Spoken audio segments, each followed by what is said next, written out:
Boa tarde a todas e a todos.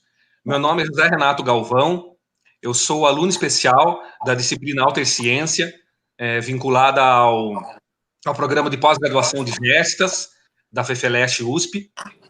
Estamos dando início a mais um debate vinculado ao ciclo de debates e palestras Universidade em Transformação, Desafios e Potencialidades, Educação, Pesquisa e Direitos Humanos no século XXI, com perspectiva interdisciplinar, que vai até o dia 18 de dezembro. O ciclo discute temas como democratização do acesso e permanência na universidade, luta antirracista, direitos indígenas, tecnologia e ensino online, exclusão digital, academia e movimentos sociais, decolonização do pensamento, feminismos, interdisciplinaridade, saberes de negras e negros, indígenas, quilombolas, ribeirinhas, imigrantes, refugiadas, africanas, árabes, pessoas com deficiência, pessoas trans, não binárias e LGBTQIA+. Perspectiva de gênero, culturas urbanas, rurais e periféricas, para que sejam escutadas e para que suas narrativas, saberes, temáticas, vivências e experiências de opressões e violências diversas, epistêmica, física, psicológica, bem como de resistência, autonomia e empoderamento, sejam incorporadas pela universidade e valorizadas em espaços acadêmicos e extra-acadêmicos. Organizado por 4 núcleos de apoio à pesquisa na USP, NAP Brasil-África, NAP Diversitas, Núcleo de Estudos das Diversidades, Intolerâncias e Conflitos, Centro de Estudos Ameríndios, CESTA, e Núcleo de Apoio à Pesquisa, Produção e Linguagem no Ambiente Construído, NAP-LAC, com apoio da Pró-Reitoria de Pesquisa da USP e coordenação geral do professor Paulo Daniel Fará. O ciclo foi elaborado da concepção do formato, a diversidade dos convidados participantes, com o objetivo de ampliar as trocas, os diálogos e o compartilhamento horizontal de conhecimentos dos integrantes dos NAPs, e entre estes, diferentes universidades nacionais e estrangeiras e diversos setores da sociedade civil.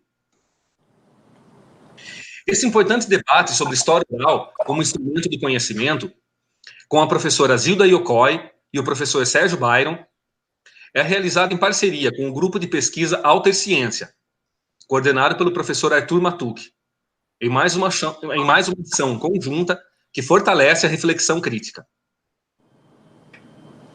O conceito de alterciência indica um novo paradigma, que reconhece o ser humano em sua complexidade biológica, tecnológica, científica, espiritual e afetiva, como instrumento de um conhecimento renovado.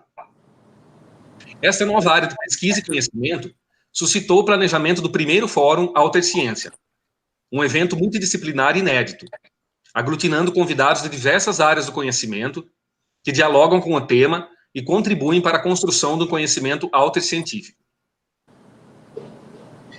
Então, agora nós vamos receber a professora Zilda Márcia Agrícola Yokoi.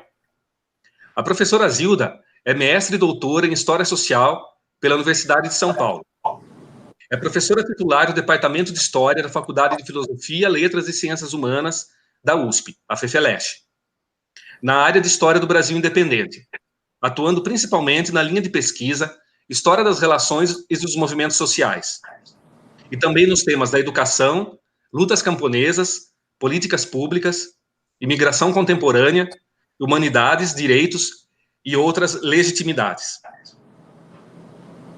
Então, professora Zilda, seja muito bem-vinda ao primeiro Fórum da Alterciência e Universidade em Transformação. Boa tarde e muito obrigado pela presença. Ok, boa tarde a todos, meus colegas, Paulo Fará, Sérgio, Arthur, Byron. Bom, eu vou já imediatamente entrar na problemática que me competiu, que é, de fato, trabalhar no sentido de pensar como, por que e de que forma a história oral nasce e permanece conosco ao longo desses mais de 10 anos de utilização dessa metodologia no desenvolvimento da pesquisa e no desenvolvimento da história.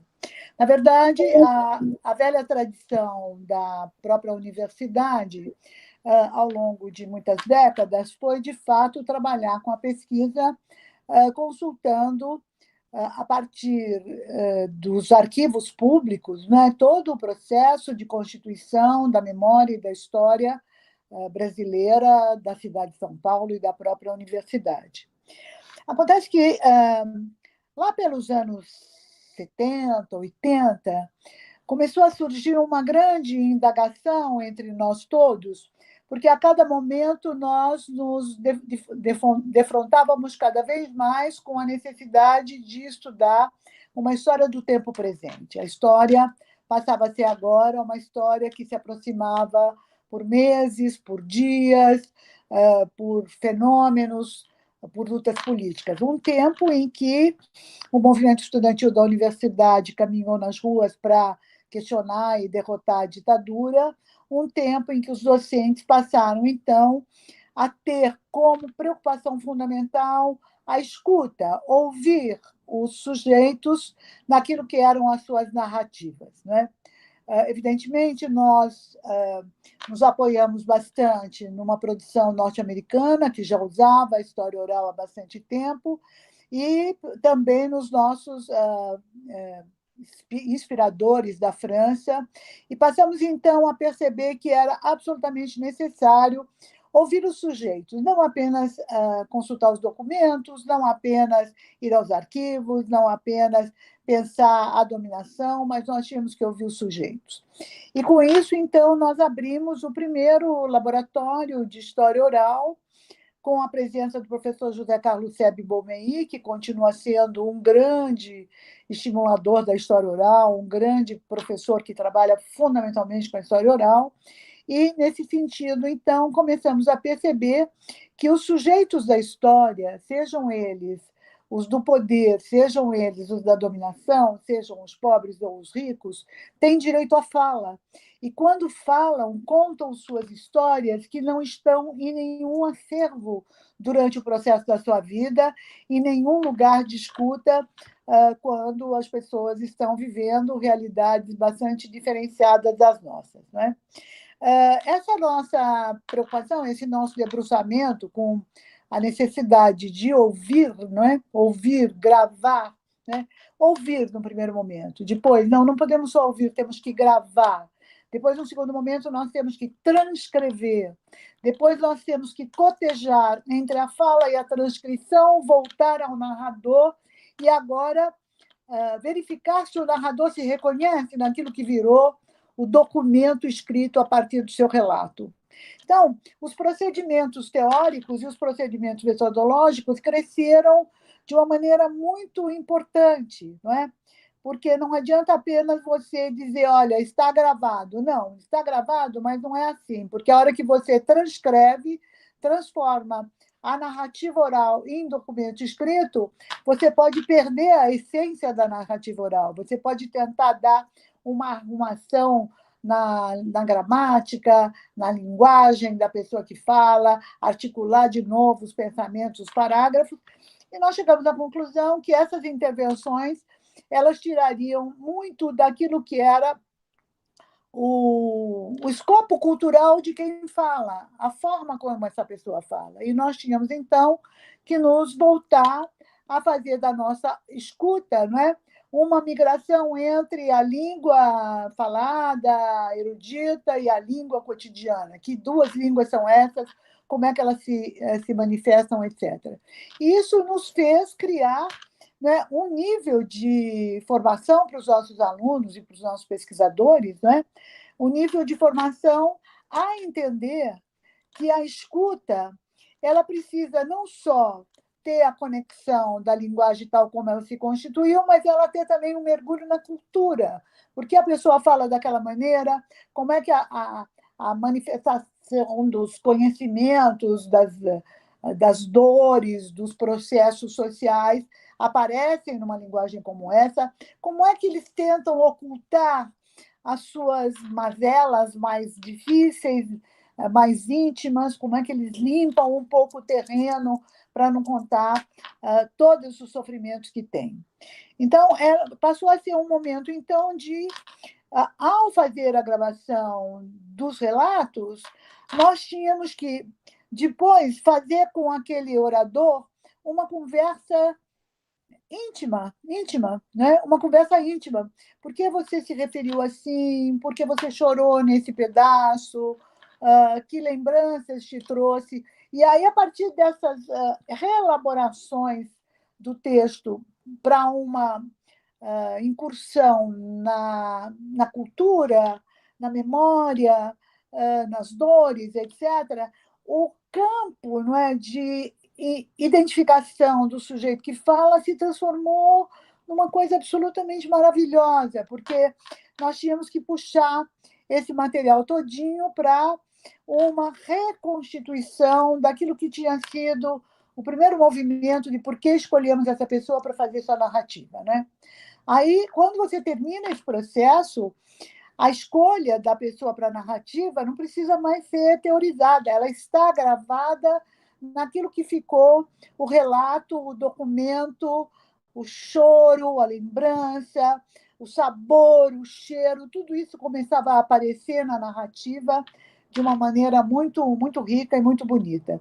Então, nós acabamos criando um núcleo, né, de história oral e passamos a refletir e a escrever e a ensinar, não é?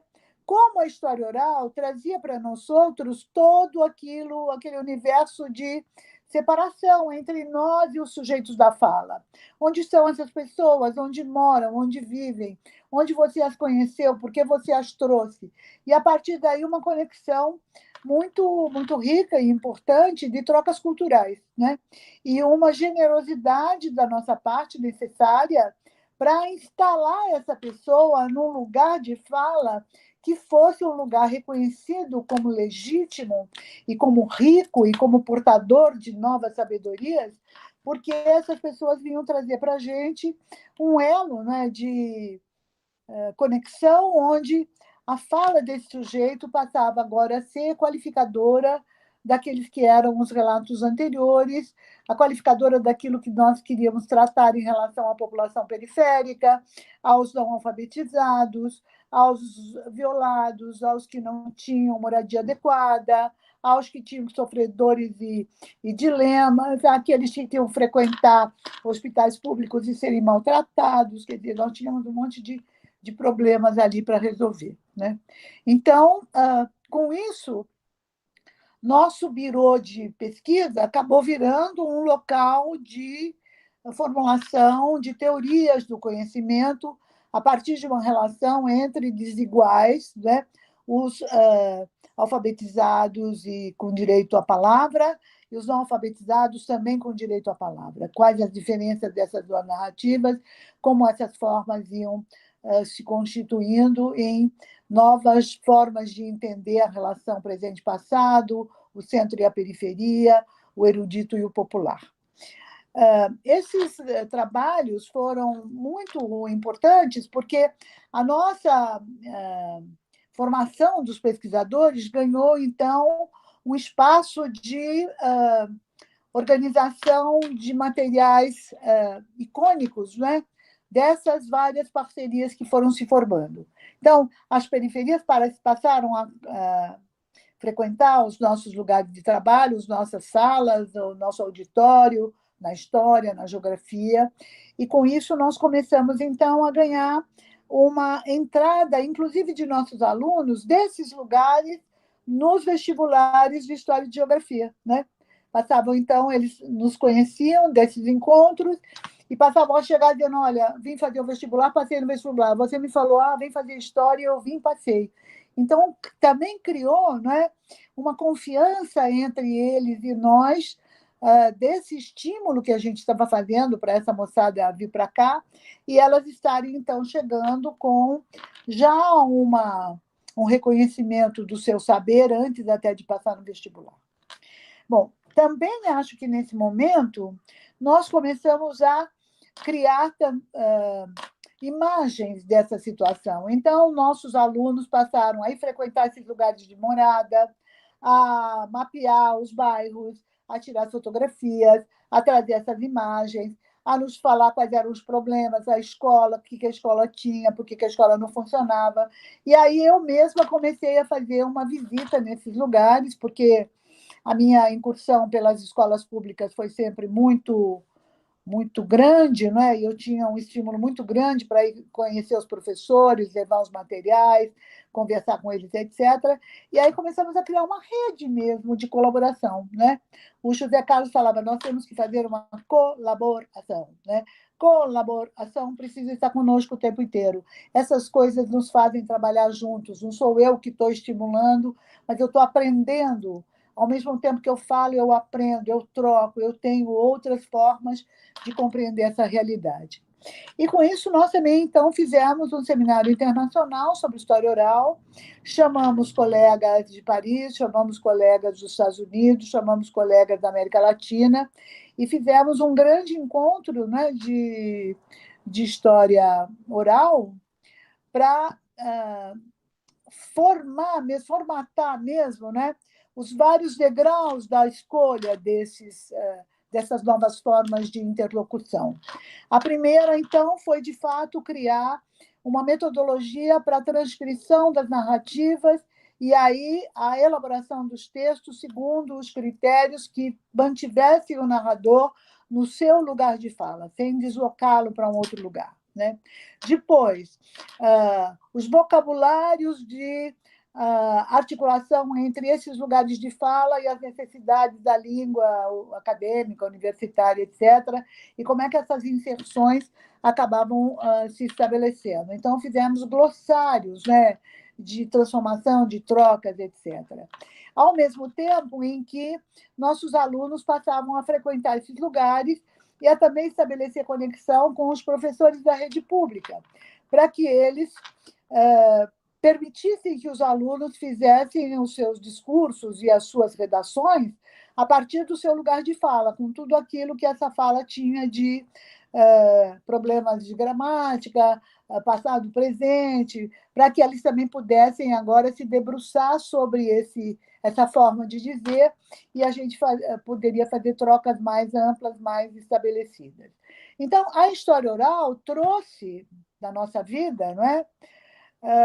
Um lugar importante para todos aqueles que nós ouvíamos. Então, independente do seu lugar, da sua cultura, do tema que a pessoa queria resolver, ela vinha e passava por todos esses procedimentos para que a gente pudesse ter agora uma metodologia de gravação, de enunciação, de edição, de transcriação, e esse material, então, pudesse fazer parte da nossa escrita, não é? Da nossa escrita da história.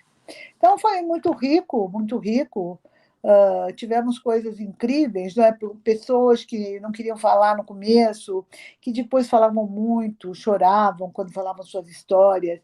E tudo isso gravado, nós, então, começamos a fazer também cópia para os narradores dessas suas falas, né? Então, passamos a gravar em pequenos arquivinhos, né? Como foi a fala, para que ele também levasse para sua casa, para ele também poder contar como ele falou, o que a gente discutiu, etc. E criamos, então, uma rede de alunos que vinham desses lugares para fazer história conosco, e, a partir daí, então, a história oral ganhou uma dimensão muito mais ampla do que a escolha individual, né? Nós passamos a ser um lugar como eu vou dizer, de utilização da história oral como um lugar estratégico, não é? De conhecimento que passava, então, a fazer parte de todas essas nossas novas incursões teórico-temáticas e de formulações mais modernas, no fim das contas, porque a tecnologia acabou nos ajudando muito a guardar e a arquivar esses processos, né? Então, acho que, com isso, né, aquilo que era uma prática só de ouvir e transcrever virou uma prática de trocar, né? Ouvir, transcrever, trocar, conhecer, reconhecer, refazer, né? Fazer outra vez. E muitos dos trabalhos das teses, das dissertações, acabaram a ter glossários, né? Desse material empírico que a gente produzia ao trabalhar com os sujeitos. Foi deste lugar que nós, então, resolvemos fazer uma incursão pelo centro da cidade. Hoje nós estamos já há pelo menos uns 4, 5 anos, trabalhando em algumas instituições da cidade. Eu fiquei com a Casa Florescer, que acolhe as mulheres trans, né? E fiz mais ou menos 30 histórias de vida dessas mulheres, que agora eu estou reorganizando para fazer um filme, umas histórias lindas, histórias sofridas, histórias de pessoas corajosas, e também do coordenador da casa, não é? O Beto, que um homem incrível, que acolhe essas meninas, a casa. E, de repente, esse ano passado, um amigo do Beto foi lá arrumar uma sala que estava horrível, tudo ralcatada, umas coisas. Aí foi lá e decorou aquele grande espaço, ficou chiquérrimo. Então, a casa ficou absolutamente chique, com uma mobília maravilhosamente linda que o amigo do Beto, arquiteto, trouxe deu de presente lá para casa. Aí tem a outro lugar, que é o espaço do pessoal do Faroeste, né? O espaço pessoal do Faroeste fica do outro lado, em frente ao antigo DOPS, mesmo, que agora se chama Memorial da Resistência, que é uma mentira grande, né? Eles matavam as resistências e não faziam memorial nenhum. E lá no Teatro Pessoal do Faroeste, nós temos nos organizado para oferecer os cursos, fazer reuniões, conviver com essa moçada. Então, tem vários nossos. O Sérgio tem 2 companheiros de pesquisa que frequentam muito, né? E que acabam nos ajudando a organizar esse lugar e a ter um espaço mais fraterno aí com essa moçada que trabalha o dia inteiro, vem para lá, assiste às aulas. E temos uma moçada de diferentes classes sociais, todas convivendo nesse espaço de troca muito, muito rico e muito interessante. Neste lugar também a história oral tem um papel importante, né?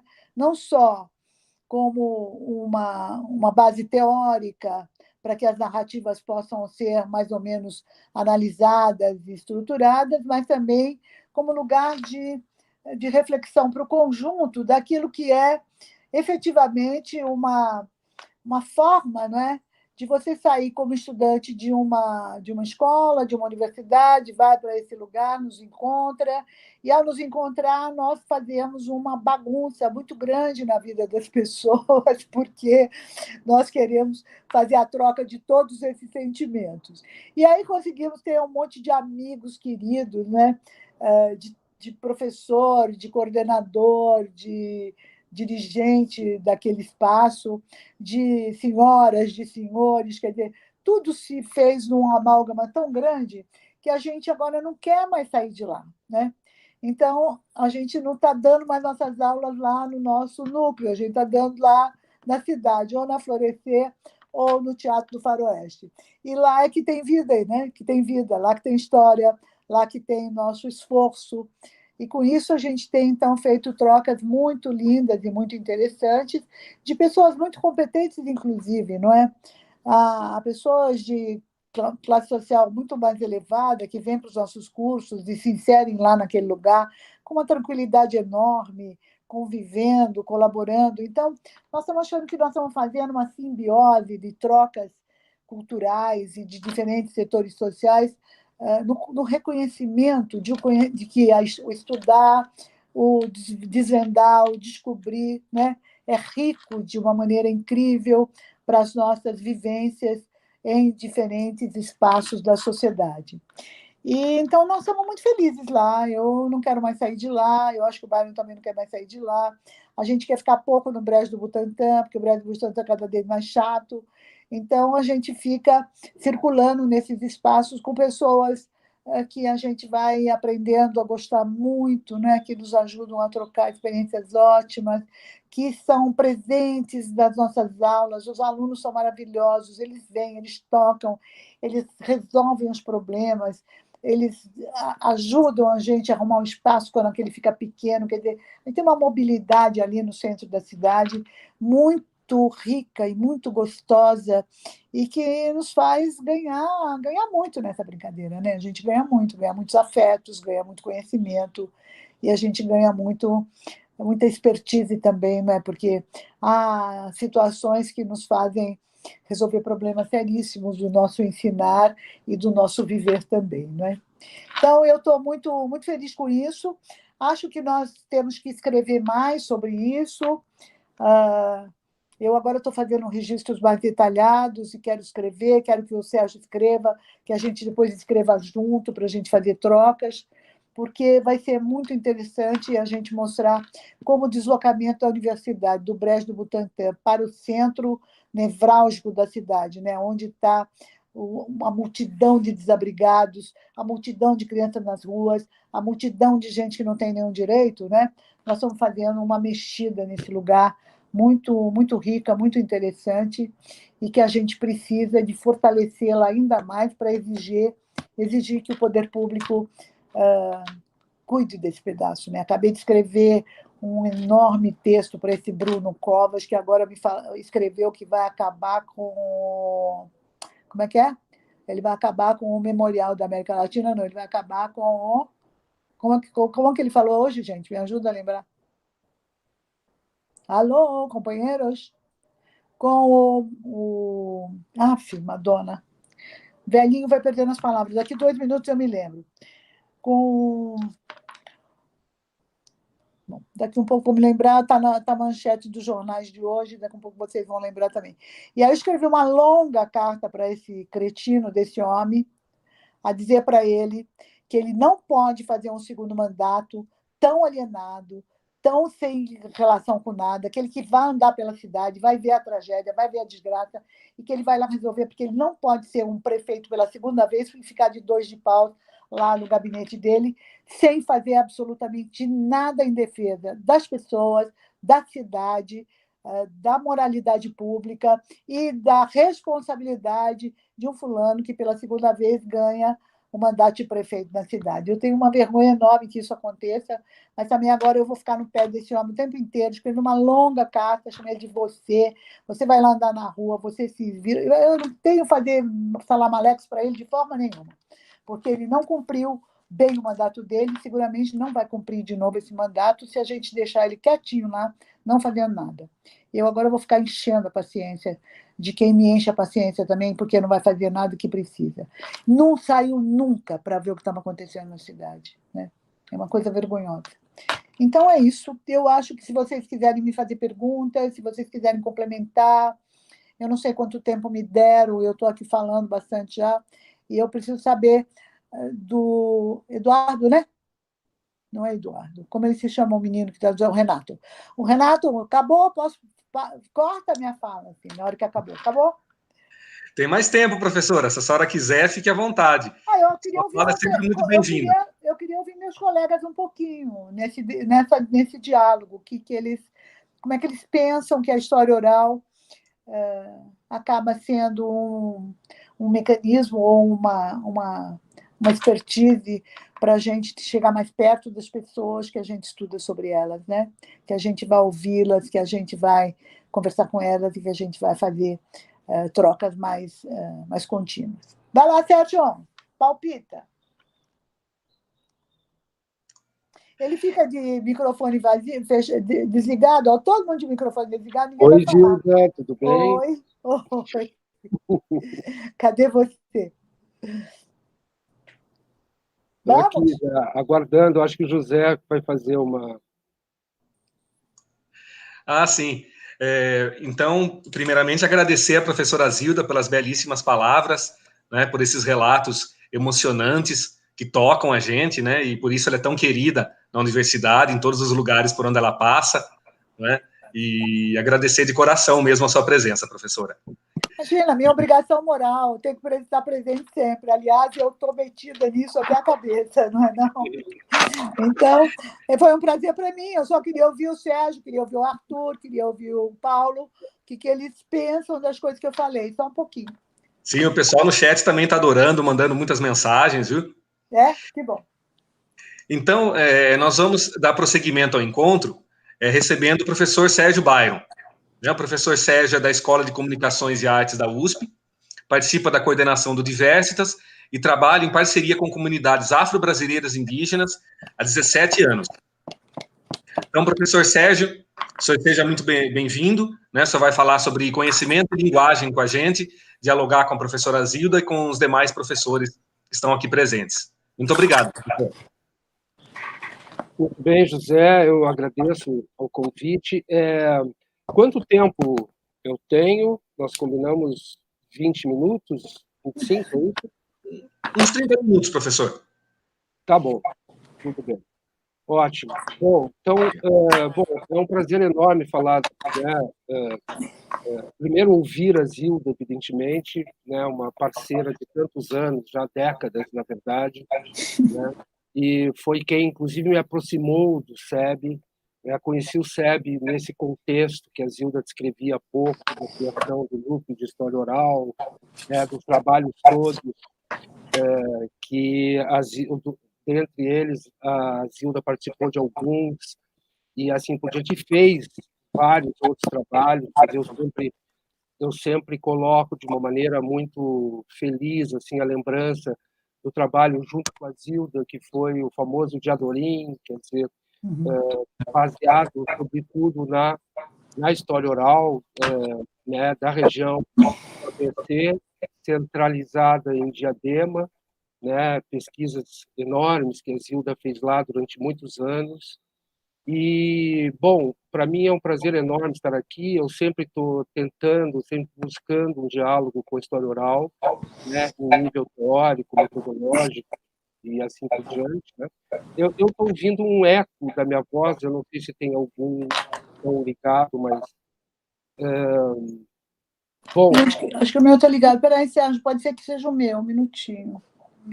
Meu microfone saiu da. Ah, está aqui. Okay.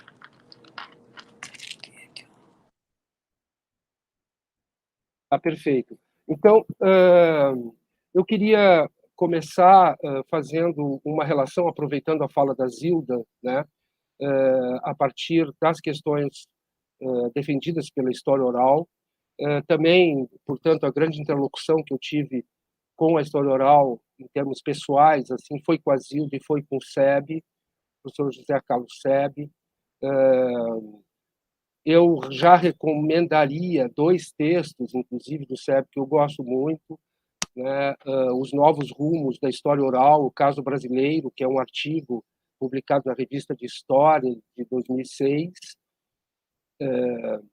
e o livro, né, do SEB, que se chama História Oral, Como Fazer, Como Pensar, né, da editora Contexto, que é um livro quase oral, vamos dizer assim, é um livro quase falado, que está ali escrito, né, que é da autoria do SEB e da Fabiola Holanda. Eu acho que a história oral traz, portanto, baseado nesses dois textos, eu posso dizer que a história oral traz um desafio para o qual, ou melhor, com o qual eu me identifico muito, né? Então, primeiro, nas palavras do SEB, inclusive, abrir um espaço no saber universitário, né, para as vinculações e para a integração do saber na vivência da prática social. Então, quer dizer, o saber na vivência da prática social é um saber por essência oral, portanto, né? E sobretudo, renovar olhando para o futuro, evidentemente, em parceria com o setor oral, renovar as formas de produção do saber, né? Inclusive da escrita, a partir da oralidade, né? Então, o SEB diz assim no seu artigo: o que se espera no futuro? Pelo menos mais trabalhos empíricos e agressividade nos resultados que, por fim, devem remeter à política. Na melhor das esperanças, almeja-se que a história oral seja menos um fator de alienação e mais de transformação. Então, acho que essa questão ela traz um elemento que é fundamental, que a gente sempre procura trabalhar também, que diz respeito ao universo da relação entre universidade e política, universidade e políticas públicas, né? Universidade e transformação, de fato, da realidade que nós encontramos, da precária realidade que nós encontramos na sociedade brasileira em geral, mas, no entanto, existe uma específica precariedade que a mim me preocupa muito, que são os problemas de relação entre a cultura oral portanto, a cultura que se construiu primordialmente na oralidade, e a universidade. Acho que esse é um dos pontos assim centrais para se discutir, é onde eu vou me colocar. Então, eu pediria para o José, assim que eu estiver perto de esgotar meu tempo, que você me interrompa, porque eu vou compartilhar aqui algumas telas, né? E eu vou passar a não enxergar mais os colegas aqui, né? Então, eu preparei uma apresentação, eu vou procurar correr um pouco, porque não se trata aqui de entrar em questões de uma forma mais profunda, específicas, mas de tentar passar pelas questões básicas, né, que a gente tem discutido na relação com a cultura oral e com a oralidade em geral, e que nós nomeamos de produção partilhada do conhecimento, que trata dessa relação entre o saber na universidade e o saber constituído nas culturas orais, né? Então, a gente começa com uma reflexão teórica. Eu não vou ler as telas, mas apenas vão servir como um guia para mim. A gente sempre começa com uma discussão na história da filosofia moderna, sobretudo, da ruptura que houve a partir de uma noção de sujeito cognoscente, de sujeito, vamos dizer assim, voltado para o seu mundo interno e a partir daí expresso, né, vamos chamar, políticas científicas, né, uma ruptura entre um lado de um juízo lógico e formal, né, e o que a gente nomeia ou preferiu adotar essa nomeação de experiência estética a partir da história dessa filosofia moderna.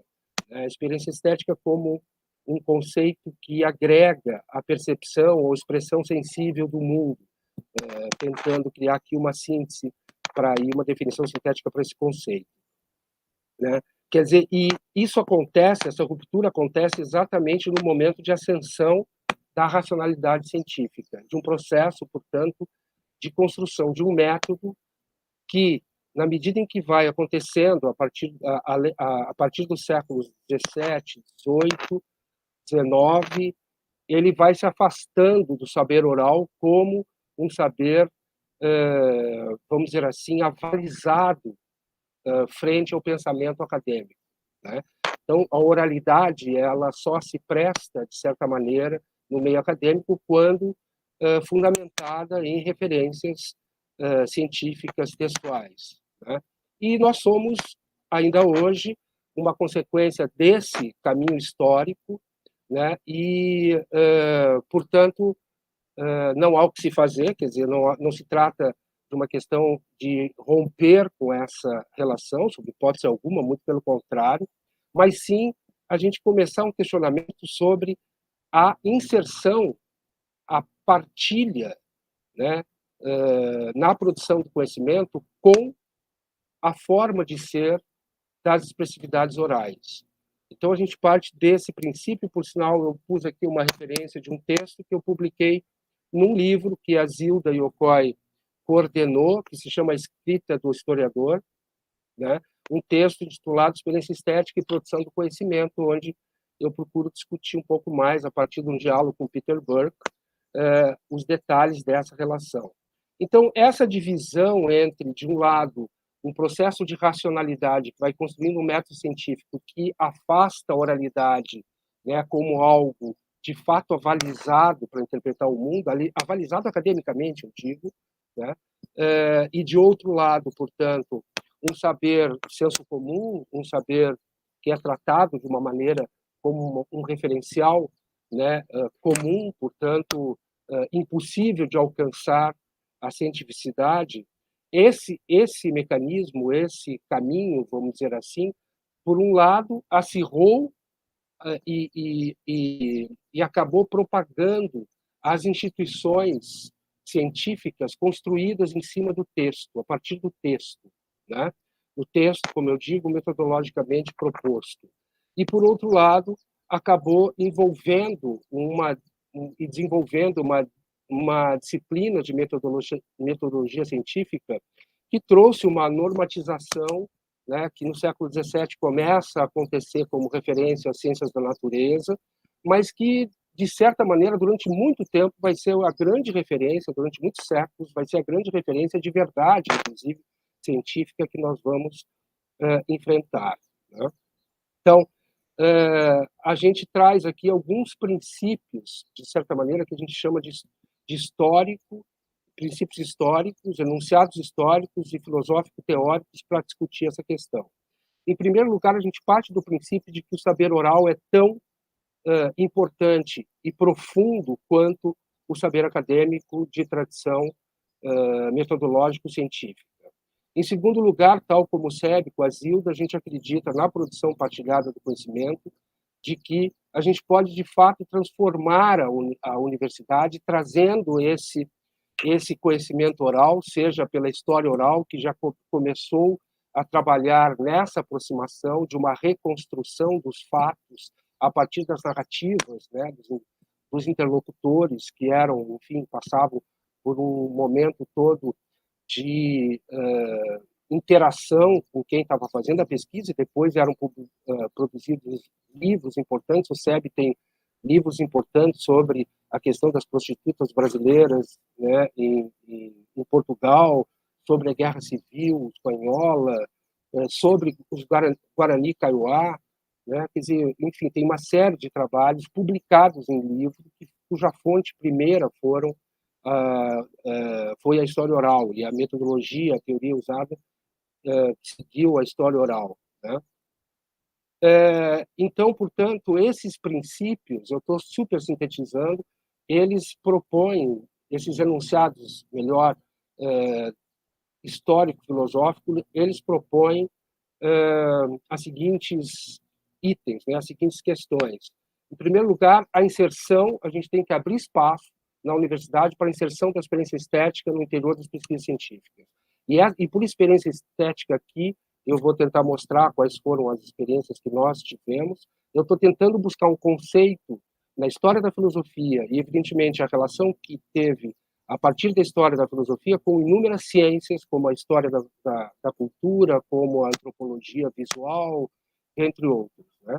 Então, outra proposta é estar na produção partilhada do conhecimento junto de comunidades de cultura oral. Portanto, produzir esse conhecimento junto das comunidades, assim como a história oral produz um conhecimento que pode se transformar em texto, de fato, mas junto dos interlocutores que estão ali narrando as situações em questão, né?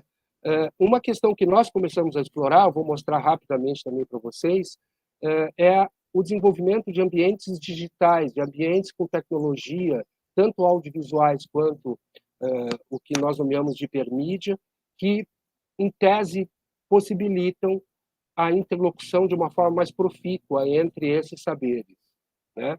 E políticas, evidentemente, políticas públicas, ações públicas, influenciar o poder público para desenvolver políticas de apoio a pesquisas que trabalhem com a história oral, com a cultura oral, com a proposta da produção partilhada do conhecimento. Então, eu fiz esse pequeno esquema, né, onde nós temos, de um lado, a relação entre os fundamentos filosófico-teóricos e a tecnologia, a revisão de uma estrutura do método científico, de uma proposição do método científico. Do outro lado, a cultura oral, né? E aqui eu estou falando lado, são instituições e estruturas de linguagem mesmo, né? A imersão no cotidiano das comunidades. Então, é preciso participar das comunidades, de fato, durante meses, anos, para que isso aconteça. E no centro, a base dessa proposição, nós temos o audiovisual, a hipermídia, a experiência estética dentro das suas proposições do mundo sensível, da corporeidade, e o entorno, portanto, a imersão nesse universo cultural, né, das tradições tradicionais, das comunidades tradicionais, por meio, por exemplo, de parcerias com ONGs, como nós tivemos a oportunidade de fazer há um tempo atrás, né, e eu vou explicar para vocês. Então, a partir dessa reflexão, né, e concomitante a essa reflexão, nós começamos a desenvolver uma série de produtos, e produtos que eu digo em mídia, né? Então, filmes, ambientes digitais, junto das comunidades. Então, em muitos dos casos, os cineastas, entre aspas, são os próprios membros das comunidades afro-brasileiras ou indígenas, né? As decisões são tomadas pelos próprios membros das comunidades. Aí a antropologia visual foi um interlocutor importantíssimo. Vocês encontram vários desses resultados no endereço CEDIP do YouTube, né? Mas, para dar um exemplo concreto, uma das grandes pesquisas realizadas foi sobre o ritual coroação de Reis Congo, onde nós pudemos, junto das comunidades, desenvolver, né, mais de 20 produtos que seriam, você pode chamar de filmes, mas a ideia não era filme, era mais um registro da narrativa construída pela comunidade, né?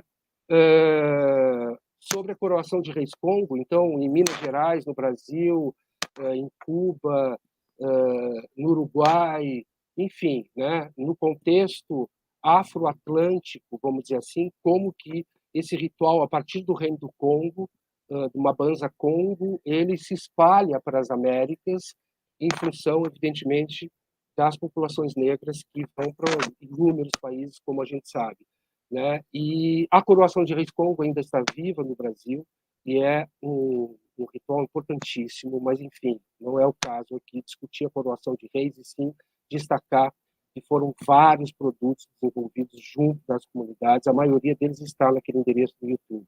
E com as comunidades indígenas, por meio do audiovisual, nós começamos, portanto, também a desenvolver filmes, né, orientados tematicamente por eles. Então, por exemplo, esse é um material, é uma capa, né, que foi um DVD na época, onde nós tivemos as temáticas do Jarudori, que é uma montanha que fica dentro dos Boi, né, dos territórios chamados Bororos também. A diabetes é um problema grave entre os indígenas, eles escolheram essa temática, o alcoolismo, o meio ambiente, museu memória. Então, eram produtos e filmes desenvolvidos junto com as comunidades.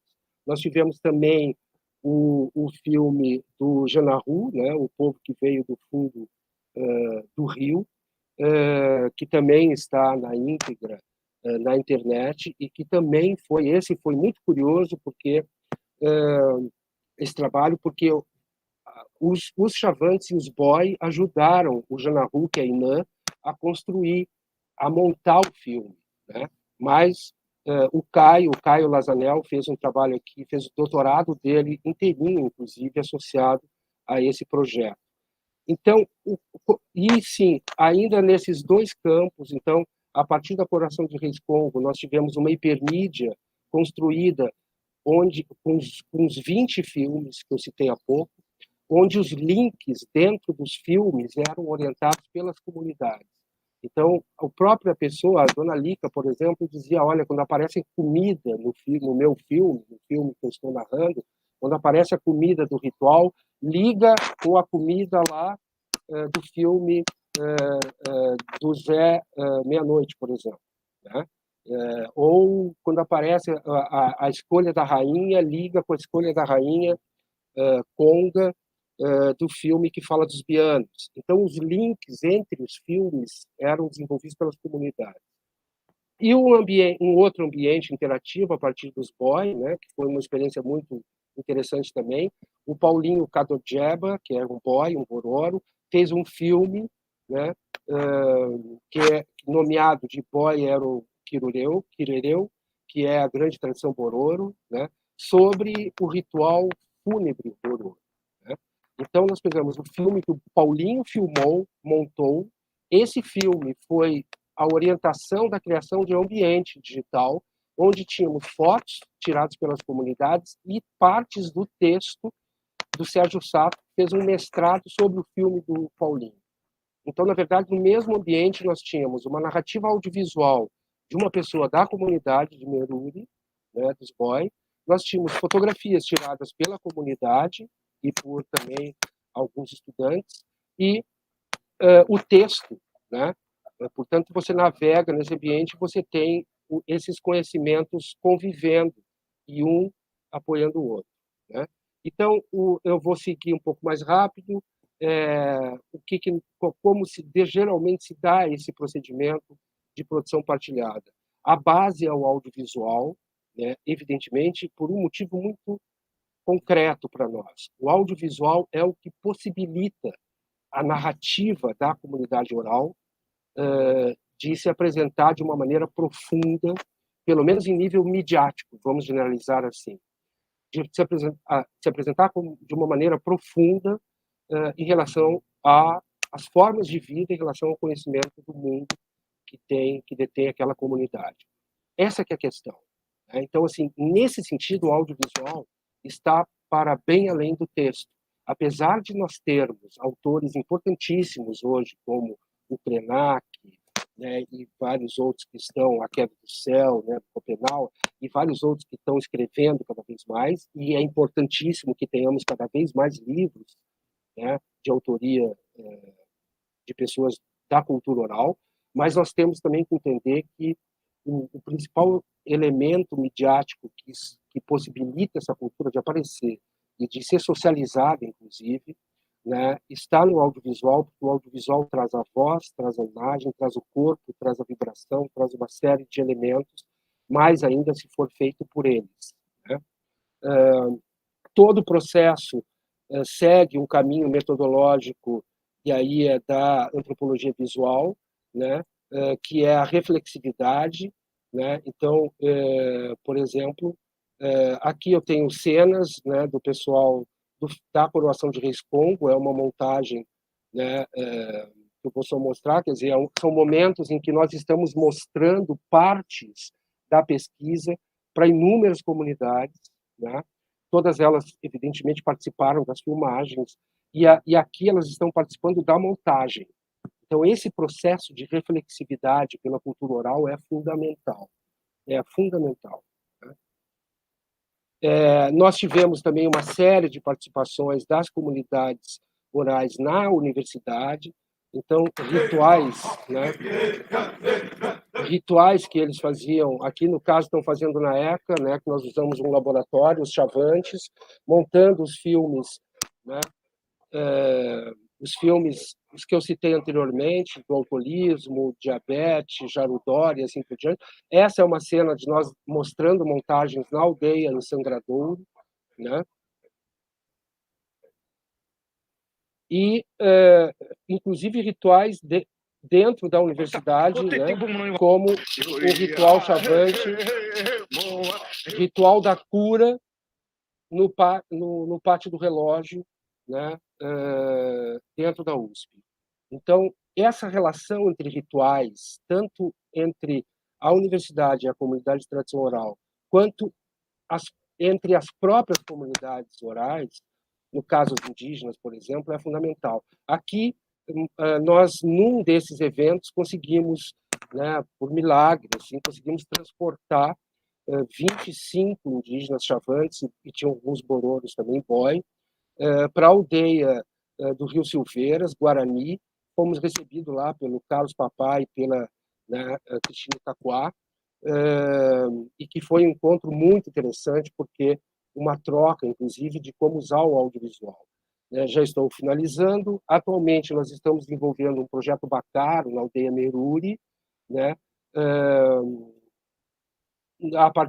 por meio do qual esse projeto nós estamos junto das pessoas lá da aldeia, dos parceiros BOI, reconstruindo, reestruturando, retomando, procurando traduções, quando se tiver traduções mais apropriadas para os mitos bororos, para os bacaros, né? Que ainda, inclusive, a própria tradução de bacaro como mito é algo que, de vez em quando, a gente questiona. Né? Então, e nesse momento, que eu acho que é uma outra coisa importante para colocar, nós estamos com 9, né, bororos, 9 BOI, fazendo mestrado conosco no programa de Humanidades, Direitos e Outras Legitimidades. E os mestrados estão todos voltados para os bacaros, né, que é uma coisa que nos orgulha muito. E, por fim, eu acho que essa troca do saber oral tem que ser mais radical. O corpo, eu vou mostrar um trechinho aqui enquanto eu falo essa parte final, a presença da esse é um curso de Pedagogia Griot e Produção Partilhada do Conhecimento que nós oferecemos na FEFELESH, né? Então, enquanto o corpo não entrar na universidade, enquanto o som, se preferirem a música, o ritual, não entrar na universidade, né? Quer dizer, enquanto o universo imagético trazido pelos próprios membros das comunidades não entrarem para nos ensinar, para que nós possamos aprender com eles, para que, inclusive, esse tipo de compreensão de mundo faça parte da nossa produção de conhecimento, né? E esse curso trouxe isso. Aqui, por exemplo, o cacique Cuxinita falando para o divino, Chavante era um povo que a gente nem chegava perto. A gente é inimigo, nós éramos inimigos número 1, né? Era o nosso inimigo número 1. Hoje nós estamos dançando com eles e cantando com eles, né? Então, essa unidade também e a entrada na universidade desses saberes é fundamental. Portanto, eu queria finalizar dizendo que, sob o meu ponto de vista, a cultura oral tem uma relação direta com o saber acadêmico, né? A Zilda citou um outro momento que é fundamental para nós, todos nós estamos aprendendo junto das comunidades e dos parceiros que estão lutando no centro. Temos alguns estudantes, como Marcelo Carnevale, o Felipe Brito e assim por diante. Marcelo Carnevale foi um grande incentivador dessa aproximação com as comunidades no centro, né? E aí também dá uma fala que não tem mais fim, a Zilda falou um pouco disso, mas para nós essa experiência, inclusive nomeamos de disciplina de pós-graduação, disciplina ativista, porque ela vai para o território e ela interage e interfere junto dos parceiros, é claro, nas questões políticas, sociais, culturais que nós encontramos no território, no caso, o centro. Então, creio que os grandes desafios da história oral, da cultura oral e da produção partilhada do conhecimento estão calcados, sobretudo, nesse encontro e na transformação, a partir desse encontro, das formas de produzir conhecimento. Obrigado, José. Obrigado, Zilda.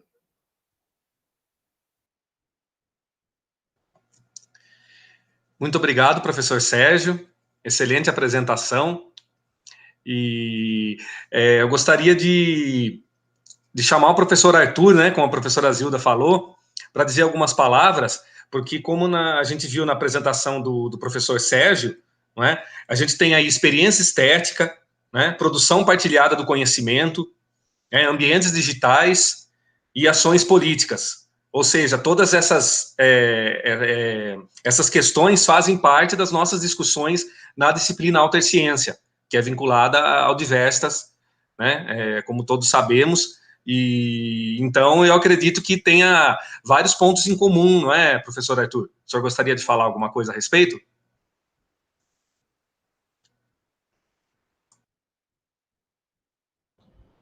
Pois não, agora eu liguei o microfone.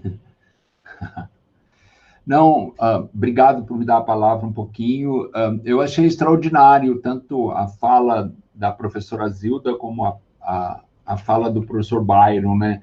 E, sei lá, eu acho que eu acertei em convidar os dois para esse encontro, porque tem muito em comum e um projeto pode dialogar com o outro de uma maneira muito dinâmica. Então, assim, para mim, mesmo já conhecendo a professora Zilda e o Byron, assim, essa apresentação, as apresentações deles informaram muito, né? Trazem muita informação precisa, muita fundamentação. E essa questão da história oral e como ela se relaciona com o conhecimento da universidade, né? Quer dizer, o próprio trabalho do Paulo Fará, né? Nesse ciclo, né? Ele, assim, estimula muito o pensamento dos professores, dos alunos, a produzir esse encontro, né? Muitas vezes com os excluídos, né? Os indígenas, os negros, os pobres ou os trans, né? E não sei, as minhas observações, as minhas perguntas vão um pouco nessa direção, que eu acho que uma das funções desse esforço, né, que esses dois projetos, tanto da Zilda como do Byron, faz, é enriquecer o conhecimento, né? E isso é extraordinário. Mas eu queria perguntar, tanto para a Zilda como para o Byron, como que esse reconhecimento dessas culturas excluídas, né, tanto pela história oral como pelas mídias digitais e pelo vídeo, como que isso também favorece esse reconhecimento por esses próprios narradores, por esses próprios, assim, falantes, personagens indígenas, moradores de rua, como que eles se beneficiam também dessa nova visão que a universidade oferece? Essa era a minha pergunta. Então, tá bom? Eu fico aqui. E obrigado pelas palestras que foram excepcionais.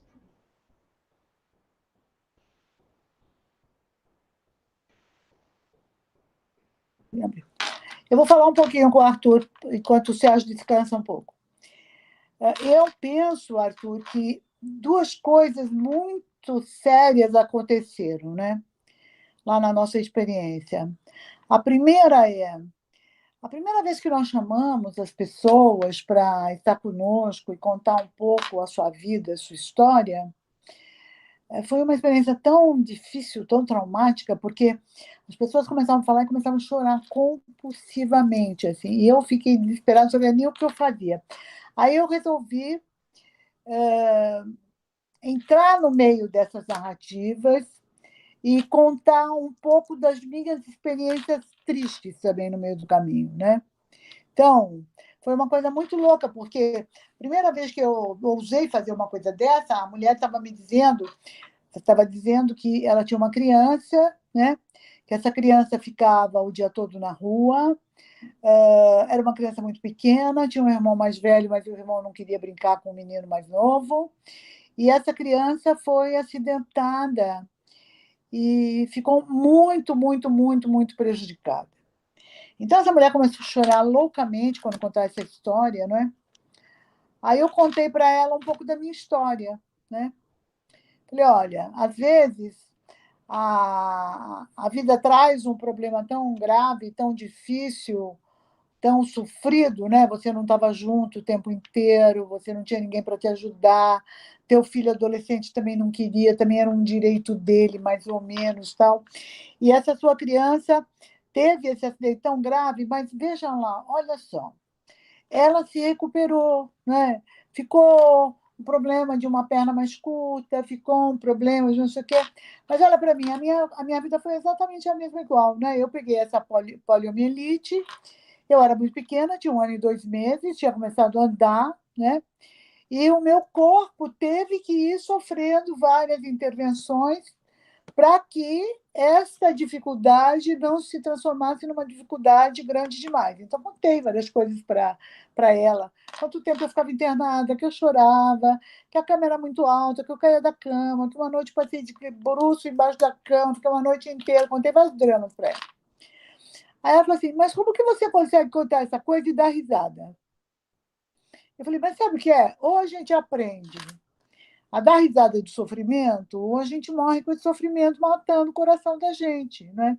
Você veja, se eu sou criança, aí o menino estava perto, falei, olha, você vê, qual que é a dificuldade dele? Ele tem que dar um pulinho quando ele dá um passo com o pé direito, mas é só isso que aconteceu, né? Só isso que ficou. Isso, ele vai lutando, ele vai refazendo, ele vai reconstruindo. Você vai ver, daqui a um pouco ele vai ter 14, 15 anos, você nem vai ver mais essa dificuldade, né? Mas ela olhava aquele problema de dar um pulinho como a ausência dela, como ela não estava lá, como é que a criança ficou abandonada. Então, era uma culpa imensa que ia tomando conta do coração dessa mulher. Então, eu acho assim, quando a gente se aproxima e quando a gente estabelece essa possibilidade de trocar sofrimentos enormes que não vão ter jeito de passar por alguma racionalidade que o outro põe para você pensar, ajuda muito, né? Ela começou a vir encontrar comigo, olha, agora também sabe do que eu estou rindo? Estou rindo que os meninos guardam os pratos sujos dentro da gaveta para eu não ver. Então, ela começou a achar um monte de estratégia das crianças que ela tinha que viver com elas, porque ela não estava em casa, né? E dar risada. Ela falou, mas cada vez que eu penso lá que eles estão fazendo uma traquinagem, estão me enganando, eu dou risada. Você me falou que quando faz uma traquinagem fica mais esperto. Eu acho que eles estão ficando mais espertos mesmo. Eu fui subverter a casa da mulher. Mas isso foi uma coisa tão bonita que cada vez que ela me encontrava lá no centro, dizia assim, ô, professora, dá risada. Eu estou lembrando de você para te falar tal coisa, tal, tal, tal. Então, ficou uma parceria com ela sobre essa história. E eu contei para ela verdadeiramente como eu aprendi a rir das minhas dores, das minhas tristezas, para poder compensar o que eu não tinha. Eu ficava meses internada no HC, eu ficava anos vivendo lá, eu nunca largo. Outro dia eu também não voltei para lá, me quebrei o braço, fui parar lá. Aí eu chego na porta, veio o médico e disse, cadê a Zilda que chegou? Eu falei, ai, doutor Leão, que bom que você está aqui na porta para me acolher, toda vez é você que me salva. Então virou essa história, né? Uma história que está enfiada nesse lugar, e é sempre um lugar que é o meu refúgio quando eu me arrebento um pouco. Mas isso, quer dizer, às vezes a pessoa não tem coragem, não é, de contar a sua história, porque fica envergonhada, porque se acha culpada, porque isso. Então, a história oral, quando a gente consegue estabelecer essa conexão entre nós e o outro, e lembrando, né, do que é saber ouvir, o que é registrar esse outro lado da história dele e tal, como é que cresce essa relação dessa pessoa, né? A gente também vai vivendo um momento de alegria, de compartilhamento assim, de dores que se modificam na hora que você fala dela, né? O Sérgio foi falando todo o processo de trabalho dele, eu fiquei pensando aqui, como o Sérgio tem um baita de um arsenal de colaboração e de tudo para fazer a coisa tão linda, né? Vai na aldeia, fica lá, registra. Tal. Eu fico aqui no meu lugar, e daqui eu tenho que fazer crescer essas coisas, e eu vou me encontrar só lá no Faroeste, ou só lá no na Florescer para conversar com as histórias das pessoas. É muito pouco, né? No lugar que eles estavam lá de sofrimento, tinha que ser feito de outro jeito, de outra maneira. Eu vou tentar me estruturar com mais colaboração para eu poder fazer uma coisa mais ampla.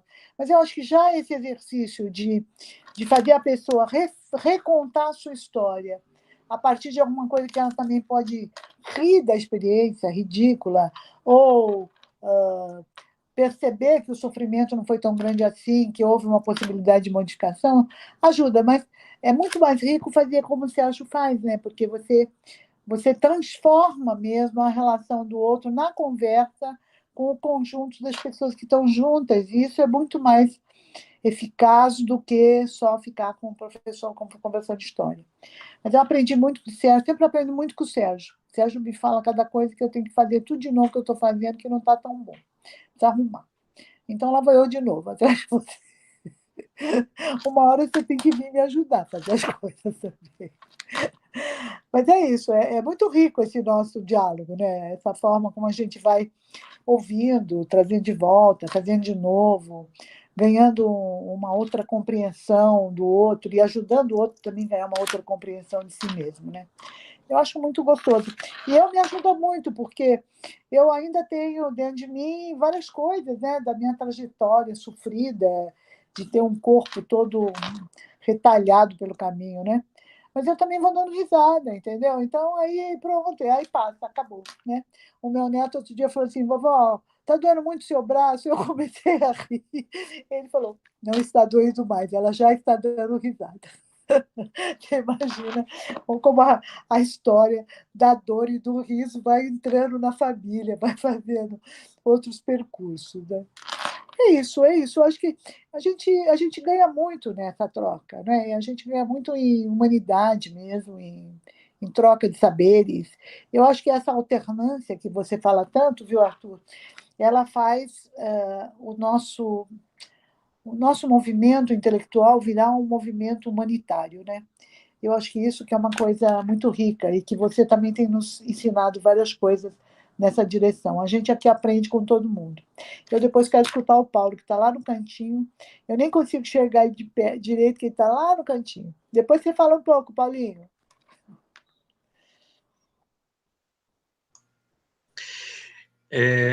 Então, gente, eu peço licença para aproveitar e fazer as perguntas do público. Pode ser? Pode.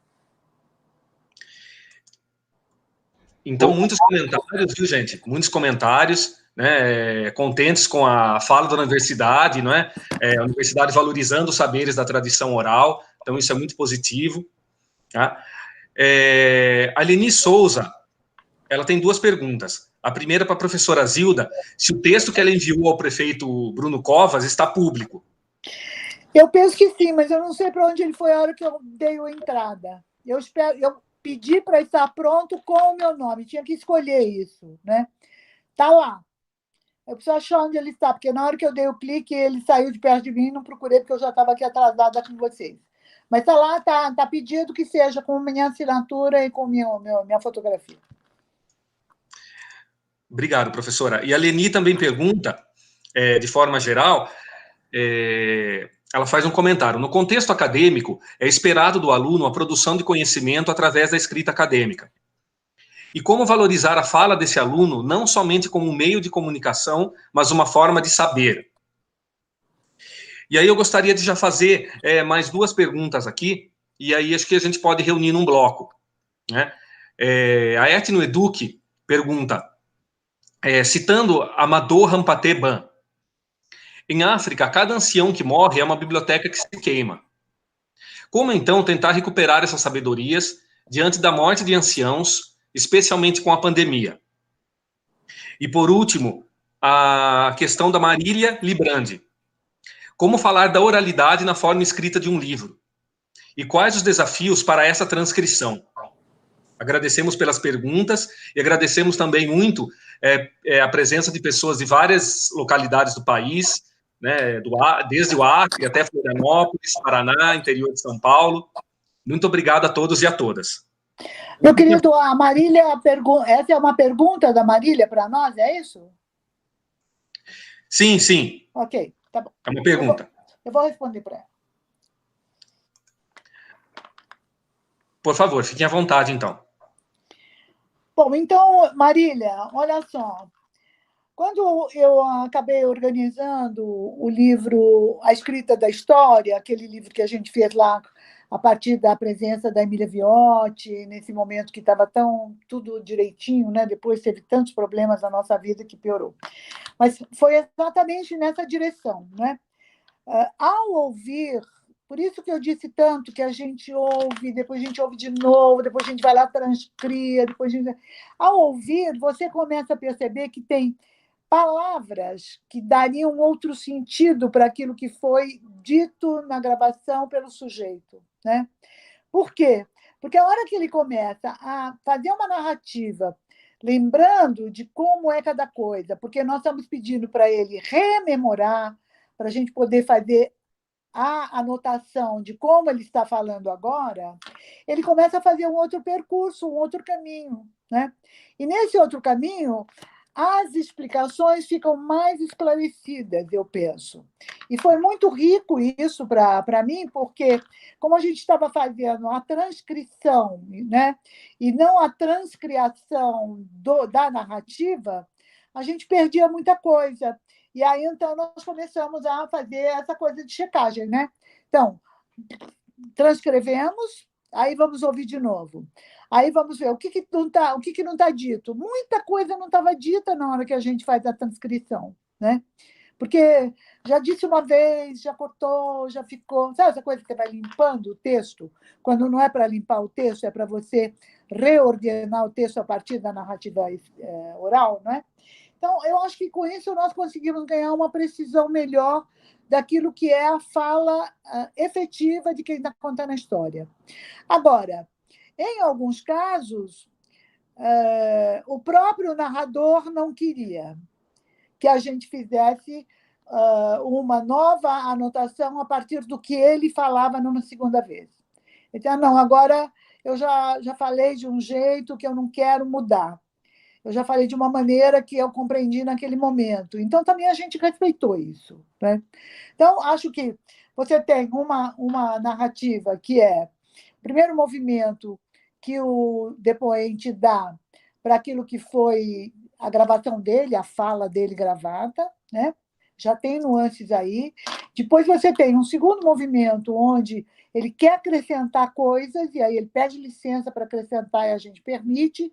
E numa terceira sessão, a gente ainda põe os 3 textos em ação para verificar o que ele falou na última vez, que podia dar uma compreensão um pouco mais ampla. Então, é um trabalho de refazer o texto, né?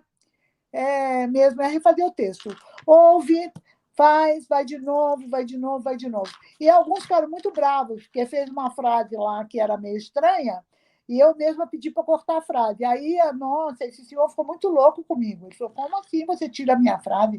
Essa era a minha frase mais importante. Não dava para compreender nada da frase dele, mas ele queria aquela frase lá e ficou lá a frase.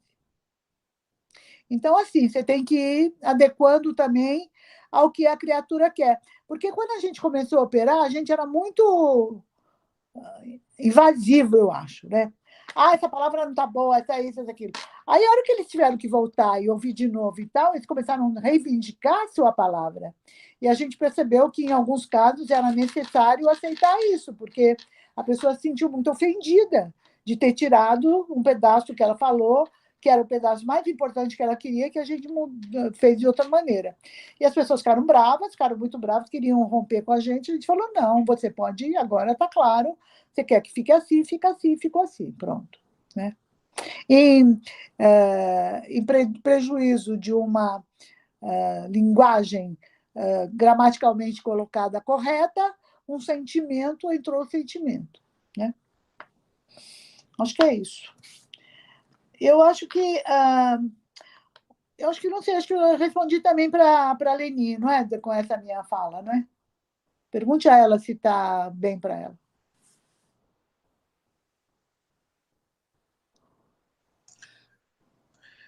Professor Césio, o senhor gostaria de também responder alguma dessas perguntas? Se o senhor quiser, a gente pode repetir. Não, eu posso responder. Obrigado. Bom, olha, eu queria assim, agradecer imensamente as palavras da Zilda, né? Dizer, querida amiga, e dizer que, na verdade, houve o nosso encontro ali na metade da década de 90, né? E a gente começou a produzir uma série de trabalhos, né? De uma forma assim, um ritmo realmente forte, e a possibilidade que a Zilda me deu de participar de um projeto que, na minha concepção, ainda é um projeto absolutamente assim explorado no aspecto conceitual e como produto final mesmo, que foi o Diadorim, né?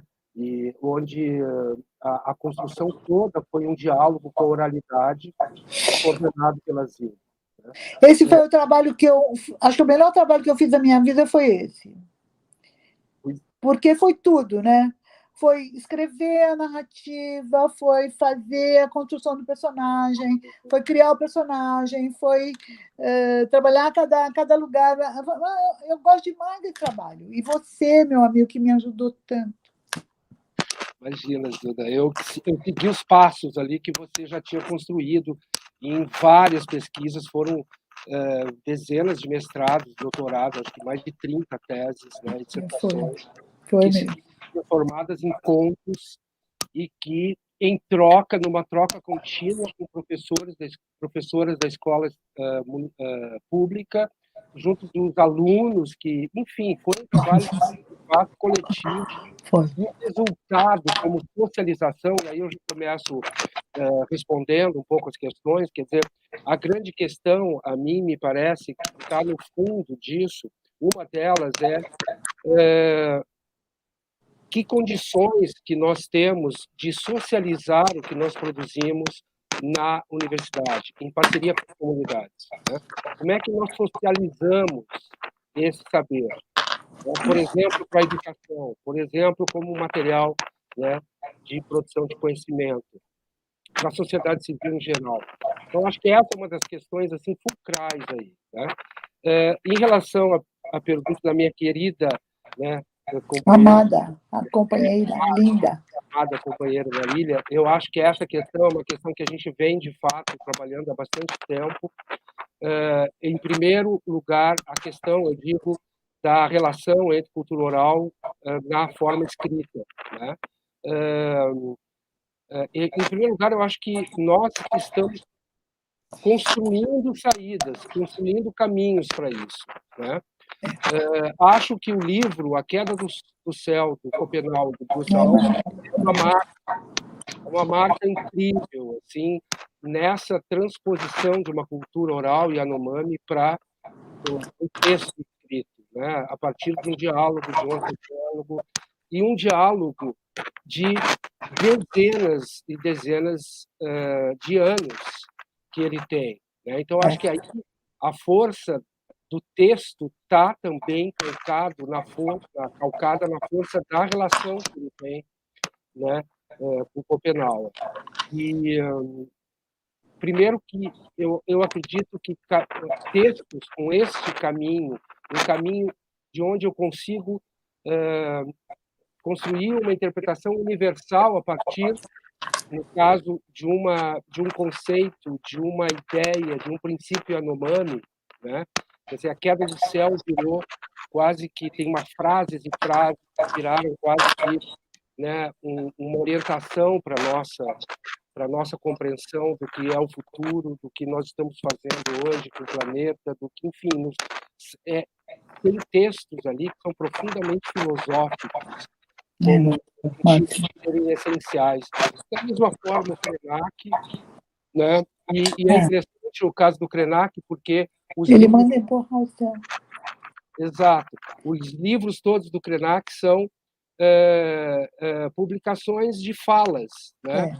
Quer dizer, portanto, é muito curioso isso, no sentido de que ele não se colocou para escrever no aspecto formal na criação do texto.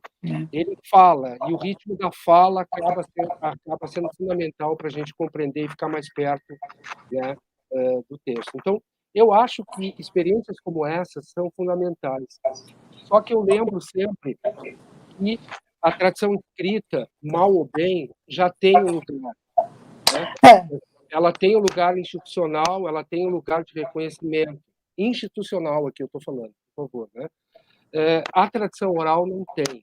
Então, as expressividades orais, corporais, do som, do canto, né, do corpo, das imagens e assim por diante, estas não têm um lugar nas instituições. Né?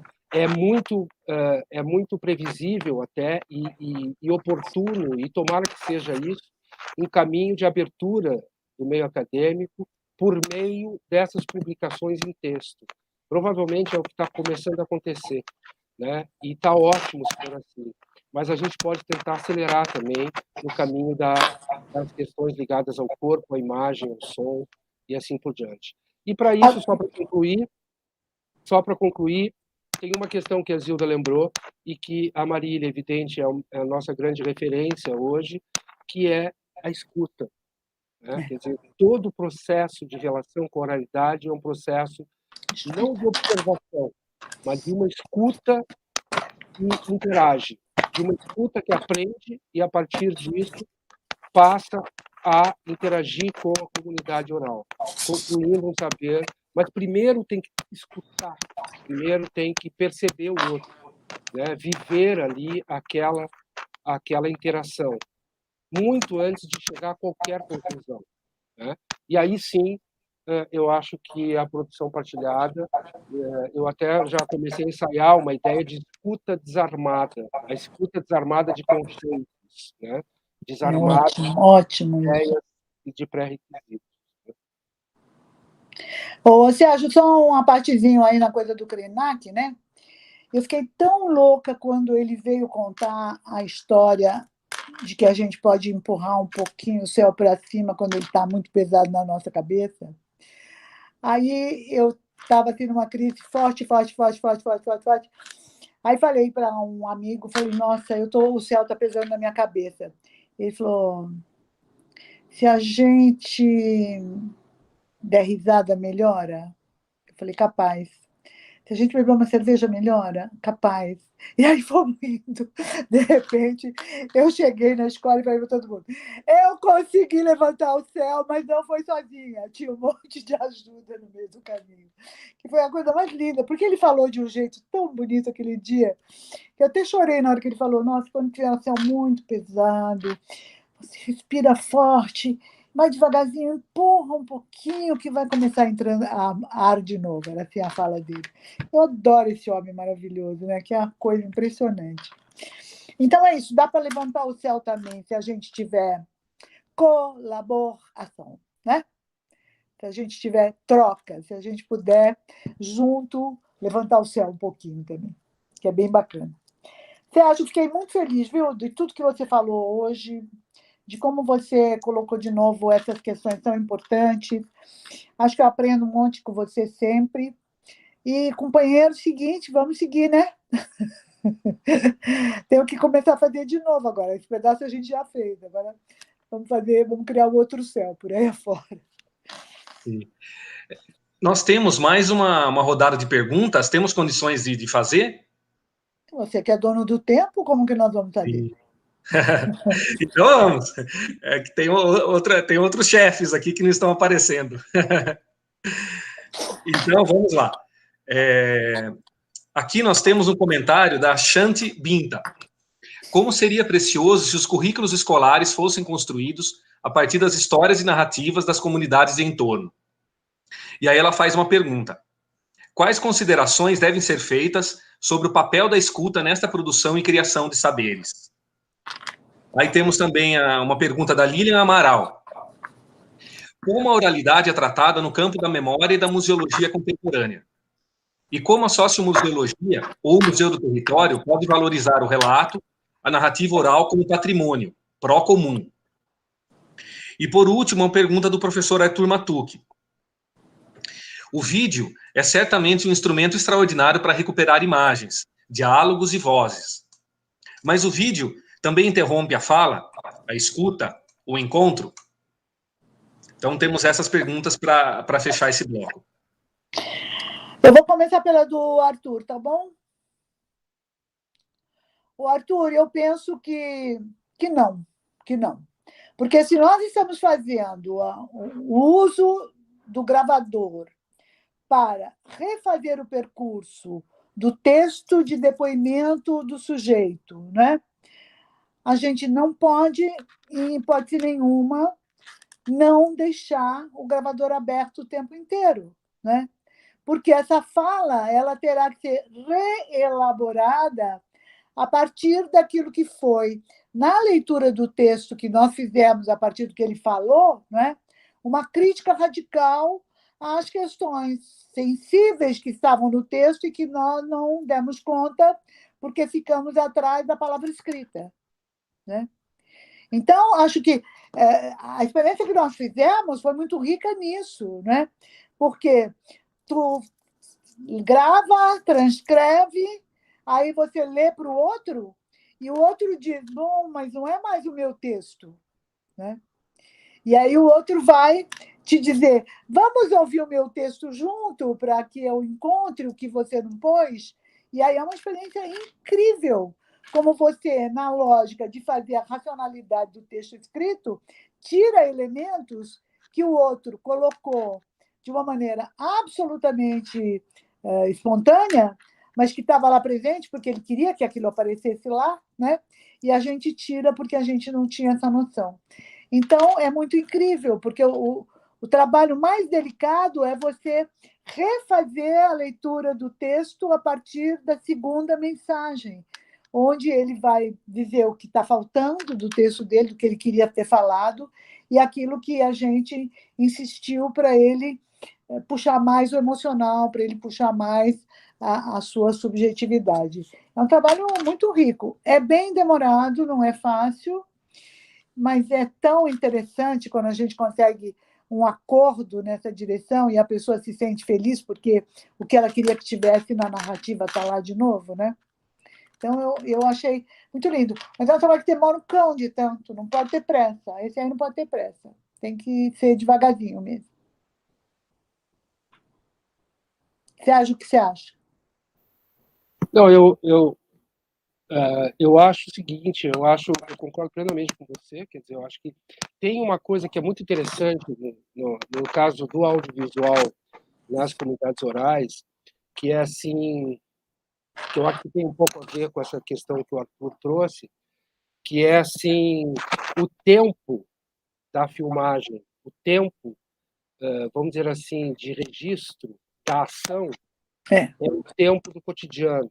Então, por exemplo, a gente tem uma grande resistência quando as pessoas em geral das comunidades orais, né, elas começam a usar o material técnico, começam a filmar, elas têm uma resistência muito grande para interromper a ação.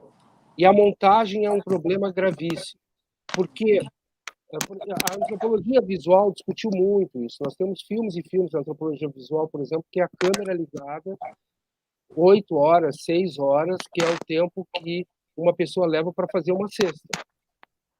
E o filme é o filme inteiro ela fazendo aquela cesta, trabalhando naquela cesta, sem interrupção. Né? Quer dizer, um plano, sequência, vamos dizer assim. Portanto, o tempo do filme, de um produto audiovisual, é um tempo que muitas vezes significa um corte na ação cotidiana da cultura oral. Por isso é que é muito interessante diversificar isso e ir ao encontro dessa temporalidade da expressão da cultura oral, que não é o tempo do que nós costumamos chamar de ciclo, né? E nem o tempo do que nós chamamos também de montagem, de corte. Né? Então, acho que essa é uma questão importante que tem a ver com o que a Zilda estava falando há pouco, quer dizer, a pessoa quer falar, muitas vezes, detalhes, você não vai, né, no caso da história oral, você não vai interromper, pedir, enfim, ela está ali querendo desenvolver mais e mais as suas concepções, né, as suas narrativas. Eu não estou lembrando da outra questão, me desculpe, José. Sim, da Lilian, diz respeito ao museu e à museologia, né? Então, bom, eu acho que tem várias formas, né, imagino que nós tenhamos, eu não sou exatamente, eu não estou atento exatamente a essa relação, mas no tocante às grandes tradições, né, dos museus, eu diria que o museu, em relação à cultura oral, também é uma instituição que tem que se reestruturar, né, totalmente. Né? Quer dizer, nós temos hoje na Pinacoteca a primeira curadoria de uma indígena, que é a Naine Terena. Né? A Naine Terena está fazendo uma curadoria da primeira exposição. Historicamente, nunca houve outra, né, curadora indígena. Então, isso, nós pensarmos, só esse fato em si, né, já é uma coisa que realmente de arrepiar. Então, a mim me parece que toda construção nas instituições, seja nas universidades ou nos museus, que seja feita e realizada em parceria com as comunidades, no caso do museu, com curadoria de pessoas da própria etnia ou da própria cultura oral, eu acho que é uma mudança bem importante para começar a acontecer. Né? Quer dizer, sair um pouco desse círculo vicioso de ficar discutindo uma estética, né, produzida fora desse universo da cultura oral. Sérgio, ontem fui assistir um filme chamado A Bola é Delas. É um filme de Pernambuco, o diretor é um jovem que não tem nem 20 anos ainda, mas acho que eu nunca vi uma coisa tão bonita na minha vida, que é trabalhar exatamente isso que nós estamos discutindo, uma mulher, né, que fala o tempo inteiro e se reorganiza a partir da palavra dela, etc. Mas o filme é de uma lindeza que você nem imagina, viu? Eu ontem fiquei louca com aquele filme. É um filme delicadíssimo, bonito demais. E tem a palavra e o canto, né? Ela faz as duas coisas, porque uma parte da vida dela se põe lá na cena pelo canto e a outra pela palavra. E ela precisa desse espaço dessa palavra que ela vai acabar conseguindo de uma cunhada dela que resolveu sentar com ela, tal, mas aí chama alguém para gravar essa história toda. É bem bonito. E aí também descobri que o Belas Artes está todo lindo, maravilhoso, reformado, e eu fiquei numa alegria total que aquele cinema virou lindo de novo. Tudo bonito, tudo bonito. Sabe esse filme, viu, Sérgio? Você vai amar. A Marília também acho que vai gostar muito. Que ótimo, professora. Que ótimo. A gente fica muito contente por esse debate. Infelizmente, nós estamos nos encaminhando para o final, né?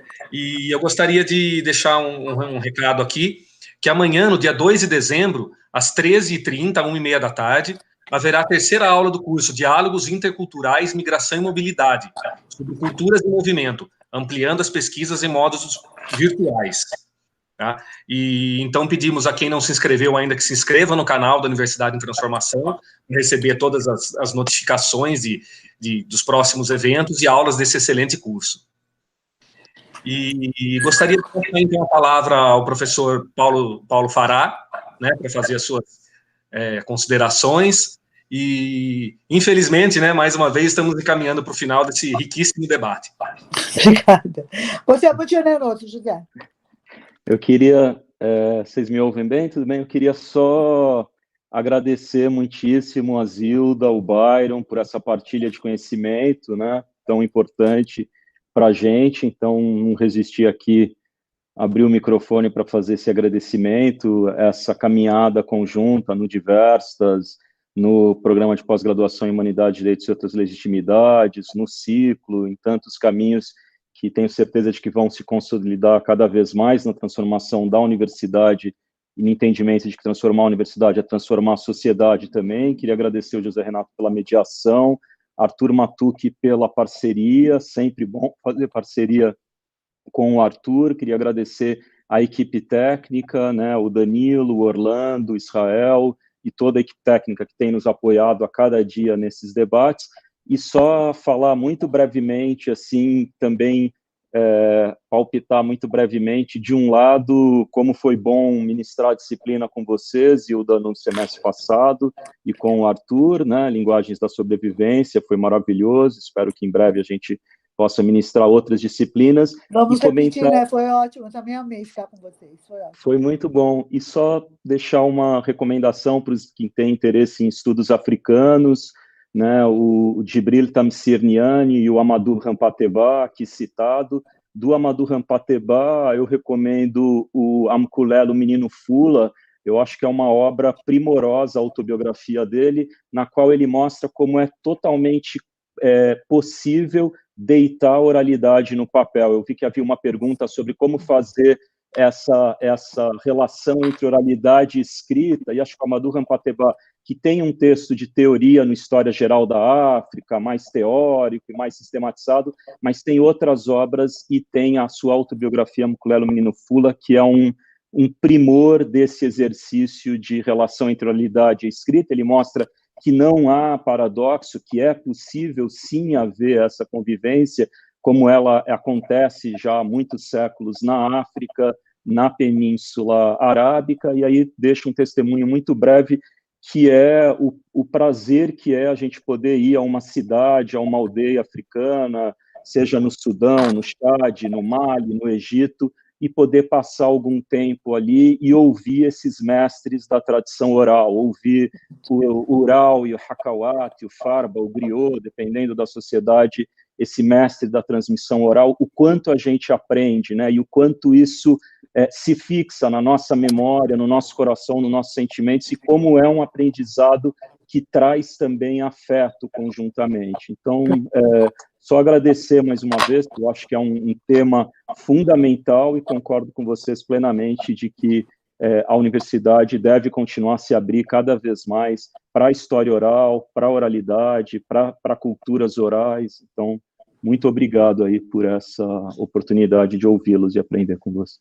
Obrigada a você, Paulinho, sempre um gentil companheiro, adorável. Vamos juntos, muitas vezes ainda. A gente espera, né? Com Tchau, certeza. Sérgio. Tchau, Arthur. Tchau, todo mundo. Muito obrigado a todos, a todas pela presença, e continuamos com o projeto Universidade em Transformação. Então, nos sigam. Não sei se o Byron quer falar alguma coisa. Ele parece que levantou a mão, fez um sinal. Pergunta para ele, por favor. Professor Sérgio, perdão, o senhor gostaria de falar algumas palavras? Sim, não, eu só queria, na verdade, agradecer o convite, né? Eu cliquei na mãozinha aqui. Eu queria agradecer o convite e ao Arthur, ao Paulo, né? Queria ao José. É um prazer enorme para mim, é fantástico estar com a Zilda aqui. E queria também reforçar aqui os agradecimentos ao Paulo pelo ciclo Universidade de Transformação.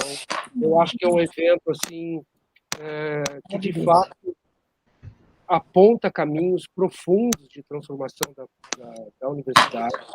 E é simplesmente um prazer enorme fazer parte, né, de um programa e de uma proposta, né, como essa, descrita há pouco pelo Paulo, né, e que eu e a Zilda e outros colegas já estamos decidindo já há bastante tempo também. Então, muito obrigado pelo convite, foi um prazer enorme estar aqui. Também adorei estar com você, viu, Sérgio? E também adorei estar com o Arthur. O Arthur hoje estava bonzinho, não falou quase nada. Foi muito bom. Muito bem, estou gostando demais de participar desse negócio. Até estou gostando de ficar na live de vez em quando. Então, um outro evento que está acontecendo a partir da USP de São Paulo é o Fronteiras Cruzadas, né? Que é a terceira edição do Fontie que Quase, que é um encontro de intelectuais com imigrantes que moram em São Paulo, mas hoje está expandido, né?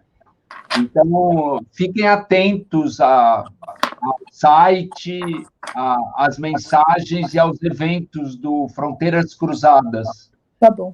Que é um evento muito legal também, que vocês estão convidados a participar. Um grande abraço. Abraço a todos. Beijinhos. Abraço. Abraço, gente. Boa noite. Abração. Tchau. Boa noite. Boa noite a todo mundo. Obrigada. Valeu, né? Valeu. Deixa aqui. Olha aqui, meu Deus.